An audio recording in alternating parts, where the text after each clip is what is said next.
medios de comunicación y en redes sociales se dijo que se devaluaría el peso si se aprobaba la reforma al Poder Judicial, pero no ha sido así, como decía. El peso es la segunda moneda más apreciada a nivel mundial. Este gobierno será el primero después de más de 50 años que no se devaluará nuestra moneda. Y esto nos da la oportunidad de ir hacia atrás. Les vamos a mostrar una joya que encontramos el equipo de esta sección y les vamos a decir esta imagen que ven aquí en pantalla. Si le hacen zoom, por favor, mientras voy describiéndola. Circuló en el año 2018 en redes sociales y también se imprimían volantes y carteles para intentar inhibir el voto en ese momento del candidato a la presidencia de la República, Andrés Manuel López Obrador, que resultó ganador en esa contienda y ahora es el presidente constitucional. Dijeron que si a México lo gobernaba el licenciado AMLO, el dólar estaría a 30 pesos. Habría inflación del 10%, que caería la inversión extranjera 5% y el turismo 7%, que sería el peor arranque de una administración en 70 años. ¿Qué pasó? Todo lo contrario. Para el segundo año no habría cómo sostener los programas sociales, que no habría capacidad del pago de deuda, que habría devaluación y desempleo. ¿Qué creen? También fue falso. Y que para el tercer año íbamos a vivir una de las peores crisis en México con el dólar a 35 pesos. Saludos a Chumel. Tampoco sucedió. La inflación subiría un 24%, subiría el desempleo y que los programas sociales para jóvenes y adultos ya no tendrían subsidio. Ya para el cuarto año vaticinaban que la popularidad del presidente sería la peor en 20 años. Que el presidente buscaría la reelección o postular a alguno de sus hijos al cargo del jefe del Ejecutivo y que desaparecería la clase media. ¿Qué pasó? Todo lo contrario. Todo resultó falso, salvo una cosa. Miren, este cartel tiene algo de verdad. Fue en lo único que acertaron y es que para el sexto año los partidos de oposición estarían debilitados. Sí le atinaron a eso. Pero los resultados del gobierno fueron diametralmente opuestos a sus pronósticos. Por eso, la gente ya no les cree. Los intelectuales y líderes de la oposición no entienden que el país ya cambió y están sumamente enojados. En eso también son minoría. Por eso vale la pena mostrar algunos cambios positivos en el estado de ánimo de los ciudadanos. Miren, esto es una joya y si lo que acabamos de ver es conmovedor, esto también lo es. Aquí México ha avanzado 11 lugares en el índice de felicidad y se halla en el lugar 25. Pero eso no es todo. Aquí vemos que las niñas y los niños mexicanos son los que se sienten más felices y satisfechos con la vida en el mundo. Y a mucha honra. ¡Viva México otra vez! Hasta aquí las buenas noticias y pues pese a todo lo que vaticinaron la oposición, los políticos y los comunicadores que les hacen el caldo gordo a las mentiras para intentar desprestigiar al presidente, a los funcionarios de la Administración Pública Federal, a las obras insignia, etcétera, pues no les resultó porque todo esto que dice el cartel es mentira. Pero vamos con esto que circuló durante el fin de semana, bueno, a principios de semana y sobre todo una entrevista que tuvo lugar ayer en Radio Fórmula con Ciro Gómez Leiva al expresidente Ernesto Zedillo, que es un traidor, pero ahora lo hacen pasar como un prócer de la democracia. El expresidente Ernesto Zedillo reapareció en la escena pública para criticar la aprobación a la reforma al Poder Judicial. Esto tuvo una amplia cobertura en medios de comunicación y redes sociales, noticieros de radio y televisión, comunicadores y políticos de oposición se llenaron la boca repitiendo sus palabras. Entre lo mucho que dijo el expresidente priista, hizo especial hincapié en que la reforma al Poder Judicial destruirá al sistema judicial mexicano con una fachada de democracia. El Ejecutivo y el Legislativo van a controlar quienes aplican la justicia en nuestro país y que es un acto de tiranía. Y fue más lejos. Y aquí inserte su bonita canción dramática porque voy a citar a Ernesto Zedillo. Cuando me di cuenta que iba a ser el atropello constitucional que ha significado la aprobación de esta reforma, tanto con la sobrerepresentación, y guardemos esto por favor, en la Cámara de Diputados como mayoría calificada gangsteril en este momento, se dijo a él mismo, no puedo ignorar esto, puede ser la destrucción de la República que hemos construido entre todos los mexicanos. Eso es como decir lo que dijo la señora, que no podemos mencionar aquí, que ella misma nos quitó las cadenas casi que con sus manos. Pero como no tiene desperdicio, escuchemos lo que dijo en entrevista para Radio Fórmula en el espacio que conduce Ciro Gómez Leiva. Vamos a poner solamente un fragmento. Sí. Pero no creo que sea una opinión exagerada.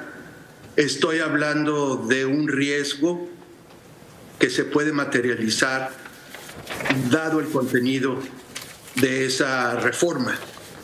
Un requisito de cualquier democracia real es no solamente que haya elecciones libres y con condiciones de competencia equitativa, sino también que haya un tercer poder.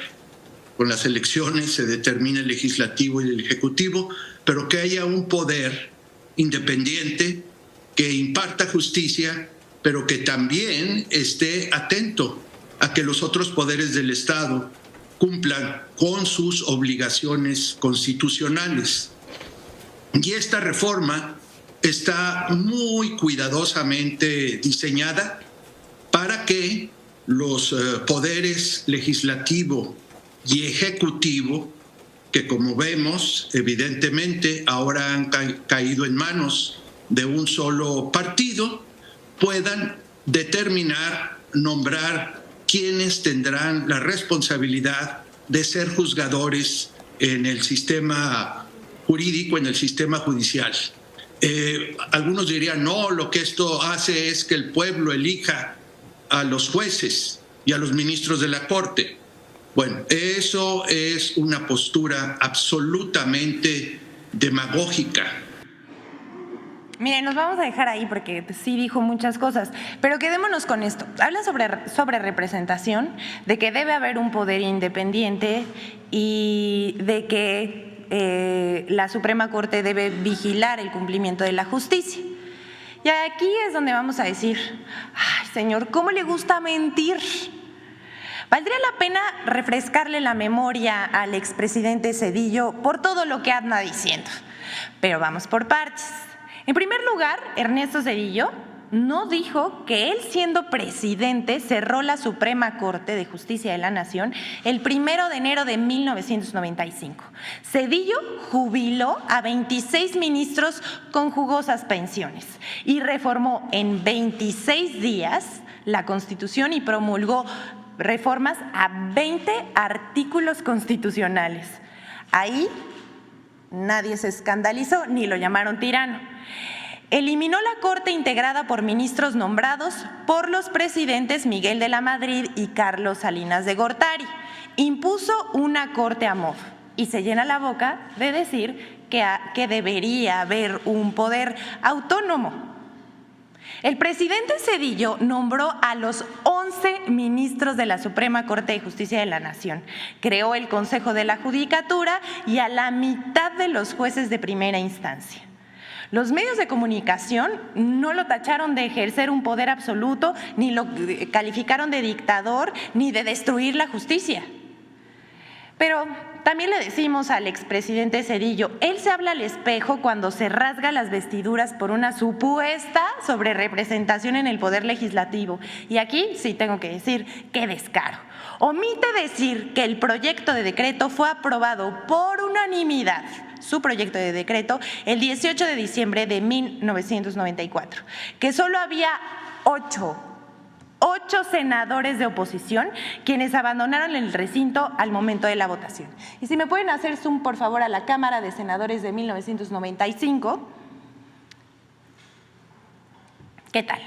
En ese momento, 120 escaños del Senado eran ocupados por el PRIAN, quienes votaron por la reforma de Ernesto Zedillo, 95 del PRI y 25 del PAN. Nadie los acusó de sobrerepresentación ni de establecer la dictadura de la mayoría. El PRI contaba con 95 senadores más 25 de PAN, lo cual no impedía una integración monolítica de un poder con las atribuciones de revisar la constitucionalidad de los actos del Ejecutivo. ¿Cómo ven? La Cámara de Senadores en 2024, y si ahora me hacen zoom por favor de cómo está conformada la Cámara de Senadores en este año, Morena tiene 60 senadores, el Partido del Trabajo 9 senadores, el Partido Verde Ecologista de México tiene 14 senadores, Movimiento Ciudadano 5 senadores, Partido Acción Nacional 22 senadores y el PRI, el Partido Revolucionario Institucional, 16 senadores. Señor Zedillo, ¿cuál sobrerepresentación? ¿Usted no se mordió la lengua? Así de desmemoriado anda el expresidente Zedillo. Una reforma judicial que se aprobó en 26 días, la reforma de Ernesto Zedillo, con jugoso regalo para ministros. Por ejemplo, Diego Valadez, quien fungiera como Procurador General de la República entre enero y mayo de 1994 y que, siendo ya nombrado ministro, solamente duró 6 meses, pero sí se le otorgó su pensión vitalicia. Y aunque ya fue aprobada la reforma, continúan mintiendo tan vehementemente que pareciera que algo esconden. Y les vamos a decir que por más de 20 años, la Corte estuvo secuestrada por una mafia que servía a los intereses de los poderosos, de aquellos que se sentían dueños de México. Ellos ahora tienen terror de que el pueblo participe y decida. No los culpamos. El pueblo es mucha pieza. Pero aquí no acaban las mentiras que se difundieron sobre la reforma al Poder Judicial. Vamos a ver la colaboración con Infodemia sobre estas mentiras.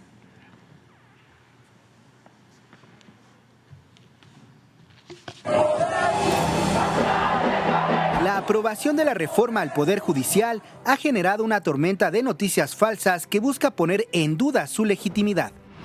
1. Falso que la reforma al Poder Judicial es ilegal. Se trata de situaciones, todas ellas, que podrían suponer ilegalidades cometidas por los órganos legislativos que componen el así llamado órgano revisor de la Constitución y con ello comprometer la validez misma de la reforma. Si tú tienes un presidente que publica una reforma a pesar de suspensiones judiciales, es el aviso de que el Estado constitucional de derecho no existe. Esta reforma es ilegal, es ilegítima y verdaderamente no puede ser declarada como constitucional. El artículo 135 de la Constitución de México establece el procedimiento para reformar la Constitución, el cual se respetó en todo el proceso legislativo que se siguió para aprobar la reforma al Poder Judicial. En cuanto a los amparos emitidos para evitar la discusión, aprobación y publicación de la reforma, estos no son procedentes, toda vez que la ley que reglamenta el juicio de amparo establece en su artículo 61, fracción primera, que el juicio de amparo es improcedente en contra de adiciones o reformas a la Constitución. 2. Falso que la reforma al Poder Judicial provocará una dictadura y desaparecerá la división de poderes.